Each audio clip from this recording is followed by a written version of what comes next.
Hey, welcome to a special edition of The Filthy Truth. My name is Lynne Nelson. Sorry, I'm just looking for the stream here so I could just share this a little bit. How are you guys all doing? What have you guys been up to? It's Sunday, I believe. It's been an interesting weekend, and I'm super, super happy to see everybody on here. Please share this video because people need to see the guests that I have on today. So go ahead. I'm going to give you all a split second. Share this video.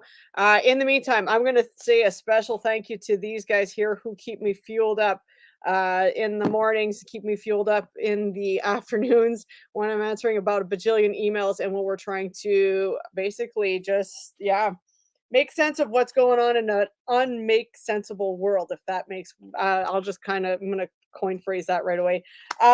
So just so you know, guys, if you guys want some of these t-shirts, let me know. We have a couple left. In the back it says just say no to masks, government corruption, blah blah blah blah. Hi Steve, hi Sonia, how are you guys doing today? Thanks for joining us today. Again, guys, please share this video because everybody needs to see this, because people need to see what's not being shared in the mainstream media. And that is, of course, the whole purpose of the Filthy Truth platform. That is the whole purpose of the Winnipeg Alternative Media platform. And we've got a doozy today. So if you guys have been if you're not new to Instagram world, there is a account that you need to get a hold of. It is COVID victims portraits, and in this email or in this Instagram platform, this lady, this amazing lady, paints pictures and tells the stories of the people who have suffered a shot injury. No matter what, if it was either death or no matter what the injury was, she paints these portraits, and I mean they're really really good. If you guys haven't seen it yet, you guys need to get on that page. You need to follow it and read the stories because some of them hit really close to home for some hit close to home with the locations and the areas that these are going on. And yeah, we need to make sure that this gets out there because, again, let's be honest, the mainstream media is not sharing this stuff. So we need to make a better job of doing this so that people can actually see that there are more injuries to these shots than people realize. There are more truth to this stuff than people need to realize. So without further ado, I'm going to welcome my guest. Her name is Amy, and she is alive with us in the hot spots of Mexico. So please welcome Amy to the show. Hi, Amy. How's it going? Hi, Lynn. Thank you for having me. Absolutely. Again, like I was telling you just off stage there, and I'll just let everybody know, a friend of mine, she tags me in almost every single new picture that you put out there, and that you put out there. So when she first tagged me in it, I did, of course, I creeped. I wanted to see what this was about. I had to see it. I had to see for my own eyes that somebody gave a shit and actually did this stuff. You do it for free if I Yeah. It's just a art initiative, and I just want to offer something to the people who are suffering. That's amazing. So, if people are like, "What the hell are they talking about?" Amy, why don't you tell us a little bit about how you started your Instagram platform? Again, we'll make sure to announce the name. We'll make sure to tag this in all our other stuff. But how did you start this, and why did you start this? Sure. So I long before all of the crazy stuff happened, I have been a self-proclaimed, I guess, conspiracy theorist for years, but more in the spiritual sense.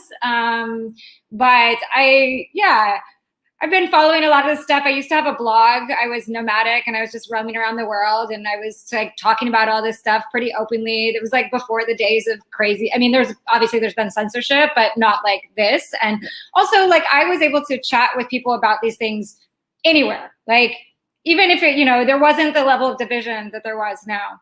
And then COVID happened, and I was following it very closely from the beginning, and I have my own ideas, but that's aside from the point. I've been an artist for several years. I paint just portraits, animals, children, women. It's like the only thing that I really like to paint. I've tried painting other things, but like I've always been drawn to portraits, even when I was younger. So, I was doing a show in Goa, and I was talking with a girlfriend, and she's like, my partner also was like, you really need to do something in the in the sphere, like in the alternative sphere, because otherwise you're going to drive yourself crazy. Yep. And I was like, I just don't, yeah, I want to, but I don't know how, like, I don't want to be polarizing. I don't want to be shouting at people. Like, I want it to come from my heart. I want it to be something that is going to, like, hopefully connect and unite, even though that's a very tall order given what we're up against. But I was feeling so much empathy and compassion for the people who were suffering. And I could see in my, like, I lived in LA for 14 years. So a lot of my friends are on the other side, if you will. And I wanted to be able to share what was happening without having it be political. Yep.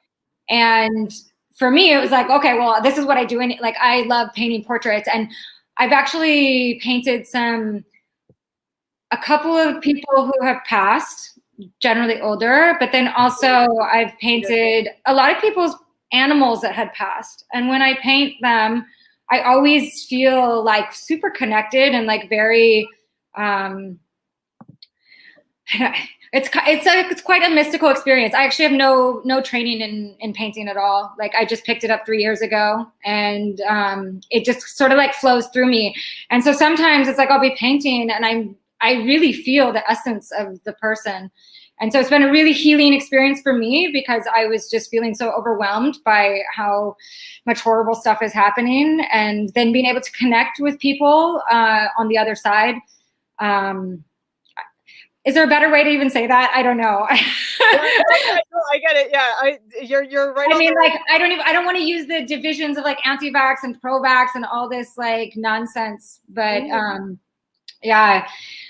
So then I was also realizing, because I started off on Facebook groups, and I'd been on the subreddit COVID vaccinated, but I immediately got banned from that because I'd been using No New Normal, which, if your followers out there, that just got banned from Reddit also. The censorship is getting really, really out of control. So that's sort of like what I was seeing. I was like, okay, people aren't hearing these stories. And I'm like talking to my parents, and like, they have no idea what's going on. They don't know a single person who has, like, they don't even know that people are dying from the shot. Yeah. Right. Yeah. And even today, I was talking with a friend from LA who I haven't talked to for a year. He'd seen like that I was back in this side of the world. And he also, like, I was like, yeah, I mean, there's tens of thousands of people have died. He's like, where are you getting that number? I was like, from the European Adverse Reactions Database and from VAERS, like the only places where you can report these things in a medical sense. Yep. So it's, yeah, people just really don't understand what's going on. And what I've, like, obviously I'm talking with a lot of people who are suffering and who have just recently woken up, and they really believed they were doing the right thing and really thought that they were, you know, helping people or protecting themselves or protecting others. And, you know, I mean, I think in the alternative sphere, there's a lot of anger and hatred too, but it's misdirected, you know, like, yeah, people are, I guess, kind of in a mass psychosis. I love like what Academy of Ideas has been doing with that, also Canadian. But they're like, I see it as sort of, it's a cult. And in order to break them from the cult, we need to access in ways that are less threatening, but also like hitting the heart. So like fear disconnects us from being able to see anything clearly. And if we can reactivate that and get them out of fear, but also like into the heart, then we have a chance, I feel. Absolutely. So with you, I mean, there's like hundreds of portraits on there. So like, how long does it take you to do a portrait, and what's the story, or what needs to snag you to kind of be like, that's the story I want to go with? Yeah. So I've gotten lots and lots of messages, and I've got a long queue. You know, it's funny, when I first started painting, must have been like the first week, and I said to my mom, I feel like I could find the beauty in anyone and in anything. Like, that's where I was at. I was like so elevated. And that's how I feel now too. Like, if somebody contacts me and they have a story to tell, I'm ready to tell it. All I need is, you know, a few pictures and an idea of who the person was, and then I feel like I can give something to that space. So really, it's a matter of how much time I have. And I'm doing a portrait, takes me about 4 hours generally. Okay. over a couple days. So it's a gift of mine. I paint very fast compared to other people. And so I feel like it's great for this time. I'm able to just do it every day. And this is really all that I'm focusing on at the moment. That's fantastic. So I actually had one of your COVID victims on my show a couple weeks back, Mm. and she was telling us the exact same thing. Like she just wishes there were more stories about the adverse reactions to it because she didn't know much about it. And to find the narrative that was only the good, right? It's easy to find the good about what the Pfizer can do and what the Moderna can do, right? Because that's what's not being censored. Right. Hard to do is actually the stuff like you're talking about, going to VAERS and all of these other things, to actually look at what the actual harm is. So this lady, she had one hell of a story. It was amazing to talk to her. And now what we want to do is we want to get more people on the show here, especially to share more messages out there, to get this out there more. So what have been like the most standout stories for you? What have been the most powerful ones? Um, they all affect me in different ways. There was one that's his name is Charles. He was, his daughter contacted me, and she just gave me a very simple explanation, but I could just see in his eyes, and there was something, it resonated to me as a daughter. I really felt him. I cried so many times while I was painting this picture. Yeah. And I think it still brings me to tears. I don't know. It's just something I felt him. All of the women, it's interesting. I haven't actually painted any men that have shared their story publicly yet. Yeah. A couple of guys have contacted me who are suffering, but they haven't shared yet. So the people that are still alive who are suffering currently, it's young women, and I'm a young woman, so it feels very real. And they're just really sweet girls, and I talk with them, almost every day. One of them actually just got censored in this new sweep that Instagram just did, Georgia Roses. I don't know if your listeners or if you're familiar with her. She's in England. And Britt Galvin, wow. Yep. She's been so inspiring and just so. She moved over to TikTok there for a little bit, eh? Yeah, and she's also on Telegram. Yeah. But she's just a warrior. And I applaud her, being a mother and having all this stuff happening to her, and still just making it her mission to spread more awareness around what's actually going on. It's unbelievable. Yeah. Obviously, all of the deaths, and I'm interacting with the families, and so they're all emotional. They all hit home. Yeah. So when it can be really hard. And in fact, the first week when my Instagram started to go, more people were sharing it, and I was getting so many messages, and I was so overwhelmed. And I realized, I was I don't know if I can hold space for this. But then I can. It's amazing to see how, and what I really love is, and what I love about this story is everybody always asks what they can do to help. How can I help? How can I do this to move the needle forward? And we always say it doesn't need to be somebody I always say myself, I'm just a loudmouth with a microphone. People just happen to hear it.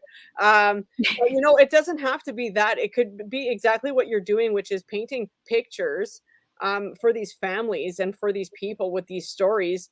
And you catch that, and it's the way that you do it. I love how I like the style of art, because it catches your eye, but then you really want to learn more about what that painting is. So you go and you read the story. And that's a huge thing that you're doing in this movement, to bring, you know, to bring awareness to what's actually happening. So I applaud you, and I Thank just think that's you. fantastic that you're doing it. So what do you do with the paintings after you're done painting them? Do you I sell shipped them to them. it to them? Yeah, yeah, yeah. I mean, that was the whole thing. I wanted to give something to these people and like show that, like really, truly show them that there are people out there that care, because I can't even imagine, like Charlotte Wright, I'm sure people who are following know who she is. Her husband died in January. So he was one of the first people. He was a healthcare worker in the UK. And then it's like she's getting trolled and slandered, and people are telling her like, no, that's not what actually happened. And I mean, first of all, you're already in grief, you know, and then to not be recognized in it and to be gaslit, right? Yep. So I was like, how can I show somebody with what I do that there's somebody out there that cares and that is fighting for them, you know? And sometimes I'm like, it's so silly. Like, it's like, I've had very few trolls actually, which I'm grateful for. But there was one guy who was like, "What are you doing? Nobody wants a painting. Go out there in the streets and fight." And literally like 10 minutes later, I get a response from one of the people that I had painted, and they're like, "You have no idea how much this touches me. Like, I can't even believe that somebody would do this for me."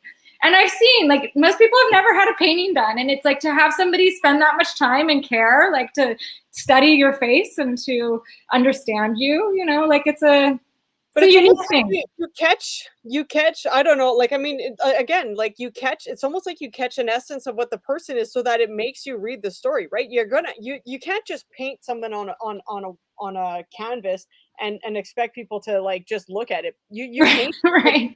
people's eye. But it's almost like you put, I don't know what you do with it. Maybe I don't know either, actually. I have no idea. it's the passion. Maybe like I said, I have no training, so it's just whatever comes. That's unbelievable. So how long have you been painting, like, and doing portraits? Have you been doing that your whole 3 life? years. 3 years. Yeah.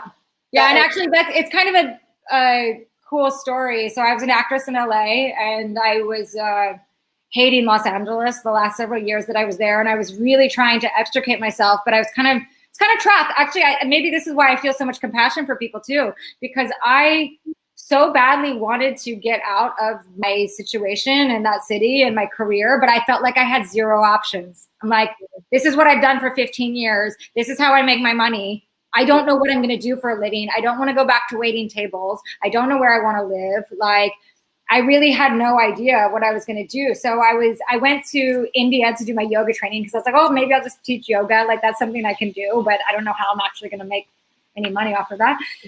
And but then I decided to take a leap and move out of LA. And while I was packing up my stuff, I had a drawing that I'd done of my ex-boyfriend when I was 20 hidden under the bed. And my mom is actually an artist, and she was helping me pack everything up, and she saw it and she was like, wow, this is really good. Like, you have something here. You've captured something. You should try art. And I was like, are you kidding me? Like, she's like, no, you could I mean, like, look, I make, this is how my career, like, you could make it your career. And I was like, but I have no training, and I have no, and yeah, I started drawing, and I just loved it and just kept with it. And then about 6 months later, I was back at my parents' house, and they were leaving out of town, and my mom showed me how to use the paints, and then they left. And I just, I spent about 5 weeks, just like 14 hours a day in front of that. It was like, I felt called to it. Yeah. Like nothing else I could do. And now, I mean, yeah, I wake up every day wanting to paint, and it just feels like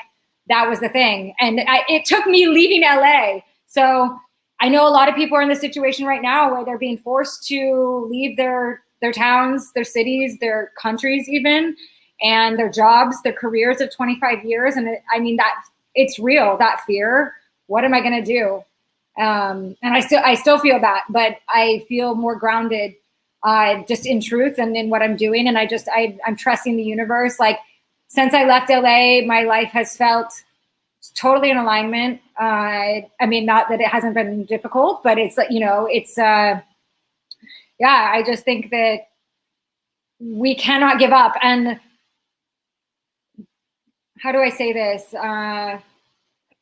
It's like the freedom is really in it's because it's difficult, right? Everything's a paradox. So, and I'm like, I'm super passionate about this. My fiance finds me quite annoying and crazy, but at the same time, like, I feel we must fight this. We have to, like, there's no other option. Like this is the ground that this is the hill I die on. Yeah. Ditto. You can throw me in a quarantine camp, whatever like, I will not, I refuse. But what we can realize is that even in a quarantine camp, like when we are standing in our truth, nothing can touch us. They can do anything to us, our bodies, whatever. Like if we know and we are being true to ourselves and to whatever your higher power is, if you believe in God. I know that it's interesting because a lot of the Christians are coming out on the side of freedom and against vax passports, which is really good to see. Yeah. But I'm not religious in that sense at all, but I think, I think the people that have a sense of spirituality or even just a sense of purpose, like a higher sense of purpose, what all of this is moving towards is like dead materialism. Yeah. Like technocracy, just as cold and sterile as it gets. So if you have something that is propelling you higher and into like more of the spiritual realm, that will carry you and it will carry us. And I think that, we will win. This is awesome because what you said, standing in your truth, I think I've been preaching that for many, many, many, many years. But more so, I don't think I've used those words more so in the last, I'm going to say 18 months. How long have we been flattening the curve? I haven't said that more than any, like that's like the for sure thing. And a lot of people always are like, well, the vax are going to get me sick and this is going to happen. And then I always say, like if you guys can just find that alignment that keeps you connected, because this is almost a spiritual war. I feel like it's almost like they want to put that damper between you and your connection. And if you can kind of stand and keep yourself as close to that light as you can, I don't care if it's God, divinity, Buddha, I don't care what you believe in. If it keeps you in alignment and it keeps you strong, like not only are you not going to get sick, but you're going to really excel in. Who cares? So we lose commercial, what is that called? Where you buy stuff? Consumerism. Consumerism. Yeah. So I was right there. So what if we lose consumerism? Who really gives a shit? Like, is a movie theater that really important to go to? Is a hockey game that much more important, like to go and waste your money, to go spend $5,000 on your kids' Christmas gifts? Like, really? Like, do they really need, like, we had a stick and a fucking box when we were kids. Like, go play with that. And you're like, all right, and we got outside and do it. But yes. I can tell you after living in India for 2 years and having not been to a movie theater, having not been to anything like that, and learning how to grow vegetables and do these, and just being right next to the ocean and in nature and around like-minded people, I have never been happier. I have never felt more connected to myself, to others. Yeah. And then coming back to the States, I spent 4 days and it's shocking. Like truly, like the level of consumerism, it just infiltrates everything. It's like everybody's conversations, and you're not even aware of it because it's permeated all thought, all belief. Yeah. And so, I mean, I'm very grateful to India for that, because that's not what's happening there. I mean, yes, there's a contingent of people, but for the most part, it's still a very heart-centered country that is, I mean, I really hope that India does okay throughout this, because that's what I was going to ask you. So you just left India not too long ago. How is it out there? So we know kind of what's happening here in North America. We hear the Biden stuff all the time in the States, and we're neighbors, so it's easy for us to keep connected with them. What was it like in India? Like for real, with the COVID craziness and all of that? So I was definitely in a bubble of alternative-minded people in a little community. We, all of us believe in our immune systems, and we're like, we're all pretty much like plant-based, organic, and so I wouldn't say that I had the best perspective, but what I will say is my partner and I hopped on a Zoom call that like 8 Ayurvedic doctors were doing, and most of it was in Hindi. they would occasionally go in and out, like into English, and just enough so that we knew exactly what they were saying. It's the same fight. There were over 1,000 people on this Zoom call. Like we couldn't see past that, but it was every walk of life, like every type of Indian. It was so like, I was so glad to see it, because before that we couldn't really figure out, you know, not speaking the language, not really seeing the fight on the ground. But we do have friends who are participating in the Awaken India movement, AIM, and they're taking all different courses of action, lots of legal stuff that they're working on. There's, you know, hundreds of thousands of people that are participating. So there's a very active movement on the ground. But there's also a lot of people who really just trust the government and who are just going along to get along. Yeah. So I think it's the same pretty much everywhere. Yeah, pretty much. I actually have a question here. A girl asking here, how are you traveling, and do you have to quarantine when you come back? Oh no, we haven't been traveling. We were. This is the first time I left the country or left India since everything happened. It was fine. We did an at-home COVID test to enter the US, and that was it. And then Mexico still doesn't require anything to get in, so we didn't have to do anything. We traveled a little bit within India when the borders were open, and that was fine. They also weren't requiring anything. My partner actually did go to Russia. He needed to take care of some business stuff and like tie up some ends.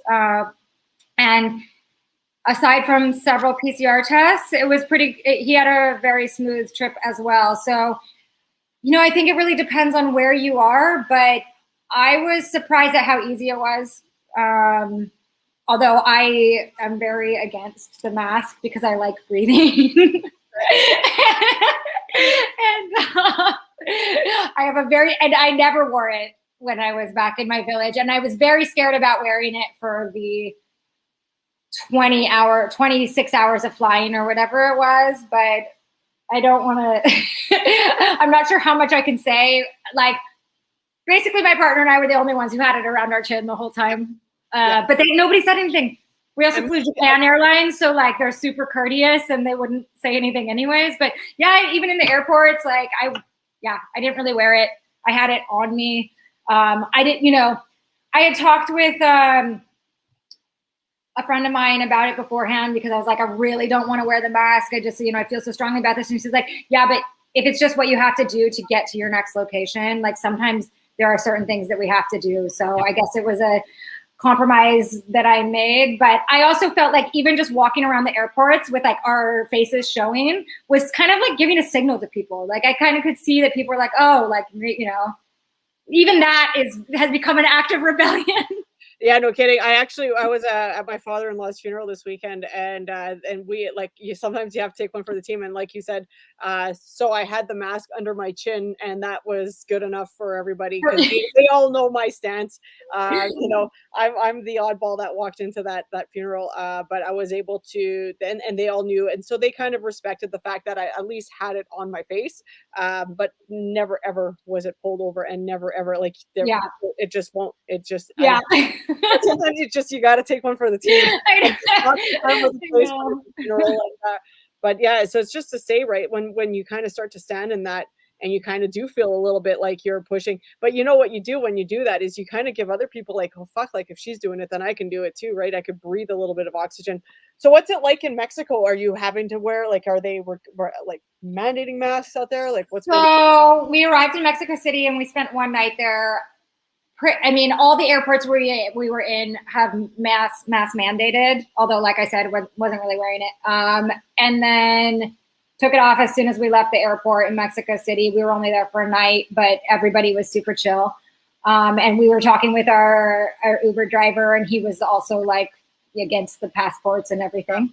And then we got to Puerto Escondido just 2 days ago, and they just came out of a mini lockdown with restrictions. So before that, everything was really open. And then but in one part of town, it's masked up. And then in the other part of town, there's no mask. So it's like, it's divided. So then do you know what it would look like then for people who potentially want to like travel down there? Relocate? Yeah. Yeah. I mean, I think I should report back in a few weeks and let you know. It's hard to tell quite yet. But I mean, obviously, we love the fact that they didn't require anything to come in. Yeah. A couple of months ago, maybe a month and a half ago, Quintana Roo had announced doing the Vax passes, and that lasted all of 2 days before people knocked that off. So, yeah, I think there's a lot of distrust of the government in Mexico. So that's really good, and also a really strong family base. So people feel much more confident in going against these mandates. It's less of a compliant culture, I would say. Yeah. So that's there you go for those Canadians who are looking to. Yeah. I mean, I've told my Canadian and Australian friends, get out now. This is 1939 Germany. Like, you're a Jew, you got to get out of there. Yep. Oh yeah, we're already planning some people's mass escape here. I have to fight. This is the fight that I've picked, and but I'm sending out my family, and I'm going to hightail it out of here if it ever gets so bad that we actually have to leave. I'll sneak out in the middle of the night somewhere. But yeah, do you have anything that you would like to say more about your paintings and your Instagram account? Like, do you take donations for any of this stuff, or? I haven't. I mean, I might need to at some point, since I am shipping them out, and but I, like, if people want to give donations, that would be amazing. It would all just go right back into the art. Like, I don't want to make a cent on anybody, on this. This is not like. In fact, that's why I was anonymous too. I didn't want anybody thinking that it was for my own gain or for my, whatever. Like, it has nothing to do with that. And I hope that the page shows that it's really just from my heart. You really, and the only thing I ever saw of yours personally was when you were leaving and you took a photo or whatever, a video of the ocean. That was the first time I saw anything that was outside of the, but I gotta say that's a really freaking slick view that you had there. Oh yeah, it was amazing. I mean, and now we have another really slick view. No kidding. One ocean to the next ocean. You got to take that. It's better than the concrete city that we're living in here, and all the BS that's going on up here, and especially in Winnipeg here, Manitoba. It's pretty bad. Probably one of the worst provinces in Canada up here. So, well, I've been following. I really am praying for you guys. And thank you. Thank you for everything that you're doing. Just it's amazing to see somebody take this and just share these stories. So if you guys ever get on Instagram, if you guys are on Instagram, go follow that page and share these amazing pictures. Please share. And share the platform. And if you guys want to do any donations, just message Amy on Instagram. She answers you real quick. I'm surprised at how quick you answered me when I reached out. That was really awesome. So yeah, right here, guys, head over to that Instagram page. If you guys want to help just to ship, if you guys have a shipping company that you want to ship all her stuff for free, then that would be even better. Yeah. That would be super slick. So thank you so much for taking the time today, Amy. I really appreciate that you came on here and that you're doing what you're doing, and just keep it up and keep sharing those stories, because it hits home for people who who are on our side, but I think it hits home on the people who got the shot and maybe realize that could have been their fate and might be their fate once the boosters come in. Oh my God. I really can't think about the potential long-term ramifications. Like, so much of my family and friends and everybody has taken it. So that's the other reason why I wanted to do this is a lot of, like, what I hear over and over again, the doctors have no idea. They don't know what to do. They don't know how to treat me. The only success story I'm really seeing is with Maddie Johnson, and she's working with a functional practitioner in Los Angeles, and he is doing, all of the vitamin drips and ozone and all of the, the red light therapy. And she's actually gotten a lot, but she's going back to college, and she couldn't walk, a few months ago. So I think that it's super important that we are getting the injured people's voices out there, so that the doctors who can hopefully do something to reverse this and treat. Yeah. Well, thank you so much for taking the time. I really appreciate it. All the best to you. And if anyone sends any information my way or any donations or whatever, I'll shoot you a text and make sure that you get everything. Thank you, Lynn. All right. Enjoy Mexico. Yep.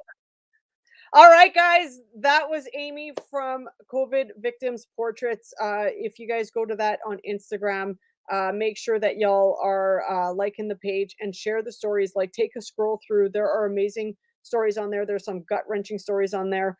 There are some success stories on there, which is amazing to see. Yeah, this is the stories that we need to get out there so people can actually see the other side of this, and just show a different narrative that mainstream media just won't show. Thank you so much for tuning in on a special edition show of The Filthy Truth on a Sunday. Make sure to tune in tomorrow night at 7 p.m. We are back with What's Up USA, and that is going to be with Blake from Primetime Patriots. That's at 7 o'clock. So notice the time change, guys. We went from 8 to 7, so that we're not fighting with Shadow, because Mr. Shadow Davis and us, we want to make sure that y'all are getting as much information as possible. We do not want to split the viewership. So we moved our time slots to 7 p.m.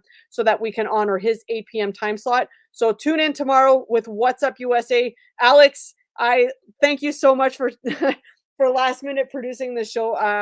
It's I owe you big time. I'm gonna send you a bag of resistance coffee, and maybe a good shirt that says defund the CBC on it as well. So thank you so much, Alex, for doing that. Everybody, get out there and share this video so that people can see about this stuff. We need to make sure that this stuff isn't getting censored. I have been shadow banned, so the more that you guys can share these videos out, the more people are going to see them. Y'all shared my one rant video. I got about 6,000 views on it, so thank you so much for sharing that. Please go ahead and share this one.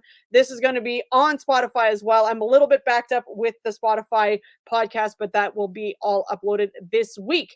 Guys, we will see you tomorrow with What's Up USA. Have a good day, everybody. Enjoy your Sunday.